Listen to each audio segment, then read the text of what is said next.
یہاں تک ہم اس نتیجے پر پہنچے ہیں کہ اگر ہم جانتے ہیں کہ کوئی پیغام خدا کی طرف سے آیا ہے تو ہمیں اس پر ایمان لانا چاہیے اور اس کے سامنے تسلیم ہونا چاہیے، لیکن ہم نے کہا تھا کہ ایسے مذہب کا مواد مکمل طور پر منطقی اور عقلی ہونا چاہیے۔ اب اہم سوال یہ ہے، کیا ہم فی الوقت کوئی ایسا مذہب تلاش کر سکتے ہیں جس کی تعلیمات اور احکام میں کوئی غیر منطقی اور عقل کے خلاف موضوع موجود نہ ہو؟ میں ان لوگوں کو حق دیتا ہوں جو یہ سوال اور تشویش اٹھاتے ہیں۔ شاید یہ کہا جا سکے کہ آج کل ہم کوئی ایسا مذہب نہیں پاتے جس میں کوئی غیر عقلی اور غیر اخلاقی تعلیم یا نکتہ موجود نہ ہو۔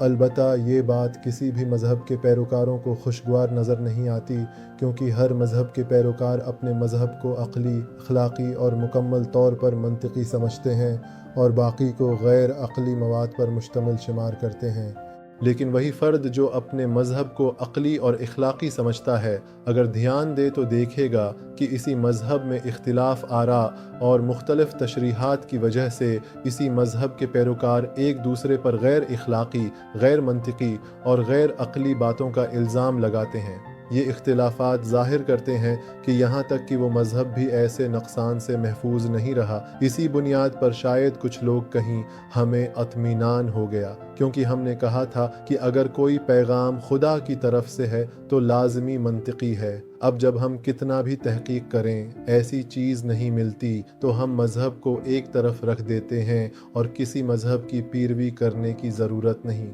لیکن اگر کوئی ادیان کی تاریخ اور ان خصوصیات سے واقف ہے جو مذہب اور مذہبی ہونے کی تاریخ میں رہی ہیں، تو جانتا ہے کہ جلد بازی میں فیصلہ نہیں کرنا چاہیے، کیونکہ ہر مکتب فکر کی فطری خصوصیت یہ ہے کہ وقت کے ساتھ، یا حتیٰ کہ اس مکتب کے بانیوں کے فوراً بعد، منتقلی اور روایت میں تحریف، غلطی اور بہت سے مسائل کا شکار ہو جاتا ہے۔ جب ہم ایسی خصوصیت کو قبول کر لیں جو تمام ادیان اور مکاتب میں پیش آئی ہو، تو جب ہم کسی ایسے مذہب سے دوچار ہوں جس کے بارے میں ہم سے کہا جاتا ہے کہ یہ خدا کی طرف سے ہے، تو ہمیں اس مذہب کے بنیادی اصول اور ابتدائی متون کا جائزہ لینا چاہیے۔ اگر ہم انہیں منطقی، اخلاقی اور دلکش پائیں، لیکن اس مذہب سے جو تعلیمات ہمیں پیش کی جاتی ہیں میں غیر اخلاقی اور غیر منطقی مواد دیکھیں، تو ہم گمان کرتے ہیں کہ شاید یہ مذہب وقت کے ساتھ مسائل کا شکار ہوا ہے اور اس میں دوسری چیزیں شامل ہوئی ہیں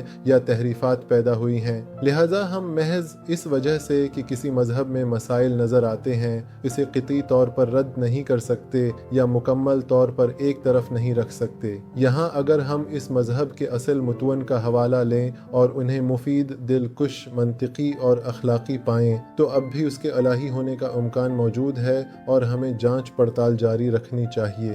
لیکن اگر ہم اس نتیجے پر پہنچ گئے کہ اس مذہب کی بنیاد منطقی نہیں اور اس کا اساس غلط ہے، تو ہم اسے رد کر دیتے ہیں، اور اگر ہم اس نتیجے پر پہنچ گئے کہ مذہب کا اصل درست ہے، تو ہم اسی اصل کا استعمال کرتے ہیں اور کوشش کرتے ہیں کہ اپنے آپ کو تحریفات اور اضافی شاخوں سے محفوظ رکھیں اور ان سے دور رہیں۔